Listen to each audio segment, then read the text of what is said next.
एक छोटी सी कहानी, बड़ी पुरानी, कि एक इंसान बहुत धन संपत्ति जिसके पास, इतनी धन संपत्ति कि सोचा अब 3 बच्चे हैं। यह कैसे फैसला करूं कि कौन इसका संभाल कर सकेगा, कौन इतना लायक है, कौन इतना काबिल है तीनों में से। तो एक दिन तीनों को बुलाता है और एक-एक पोटली तीनों को देता है और कहता है कि मैं एक तीर्थ यात्रा पर जा रहा हूं। 4 या 5 वर्ष बाद लौटूंगा और इस पोटली में जो तुम तीनों को मैंने दी है, बीज हैं।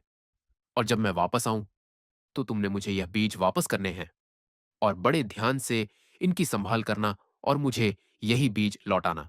तो वह इंसान फिर अपनी यात्रा की ओर बढ़ जाता है और पीछे से 3 बच्चे अपने अपने हिसाब से जो भी उन्होंने उस पोटली के साथ करना था वह करते हैं। 5 वर्ष बाद जब वापसी होती है तो सबसे पहले सबसे बड़े बेटे को बुलाते हैं कि तुम्हें पोटली दी थी, मुझे लौट आओ। तो कहते हैं जरा रुकिए, अभी लाया। घंटे 2 घंटे बाद वापस आता है और लगभग उतने ही वजन के बीज लुटाकर हाथ में रख देता है। तो पिताजी कहते हैं कि ये वह बीज नहीं है। बड़ा बेटा कहता है, मुझे तो यही सूझा कि उनको मैं बाजार में बेचा हूं और जब आप वापस आएंगे तो उतने ही बीज आपके लिए तब खरीदकर आपको दे दूंगा। दूसरे बेटे को बुलाया जाता है कि बीज लौट आए जाएं। वह 10 मिनट में वापस पोटली देता है हाथ में। पोटली वही की वही, पर उस पोटली में से अब दुर्गंध आ रही थी। तो वह खोल कर देखते हैं। बीज तो वही के वही होते हैं, पर सड़ चुके होते हैं। कहता है, ये क्या है? ये क्या हाल कर दिया इन बीजों का? तो कहता है, आपने संभालने के लिए दी थे, तो मुझे और कुछ नहीं सूझा। मैंने तिजोरी में संभाल कर रख दिए थे कि आप जब आएंगे तो वापस कर दूंगा। तो कहता है कि बड़े बेटे ने कम से कम जिंदा बीज तो दिए थे, तूने तो इनको साड़ ही दिया है। खैर, कोई बात नहीं। तीसरे बेटे को बुलाया जाता है, मेरे बीज मुझे लौटाए जाएं।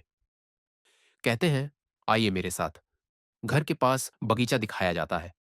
कहता है, ये रहे आपके बीज, अभी फूल बने हैं, कुछ समय में फल लगेंगे और फिर बीज दोबारा आएंगे, तो मैं आपके बीज आपको लौटा दूंगा। पर जो बीज आप मुझे देकर गए थे उनको लौटाने का यही एक तरीका था कि उनको बो दिया जाए, वरना वो सड़ जाते। अब 5 वर्ष बाद आप मुझे मिले हैं, मैं ही वह इंसान नहीं, मैं भी बड़ा हो गया हूं, तो बाजार में बेचना ठीक नहीं लगा और मैं आपसे बस यही माफी मांगता हूं कि यह वह के वह बीज नहीं और उतने नहीं, लाख गुना बीज हो गए। लेकिन यह बीज अपनी यात्रा में विस्तार कर रहा है। वह मैंने बोया, वह पौधा बना, फूल खिले, अब फल बनेगा और लाखों की तादाद में मैं आपको वह बीज वापस करूंगा। यही तो उसके पिता देखना चाहते थे।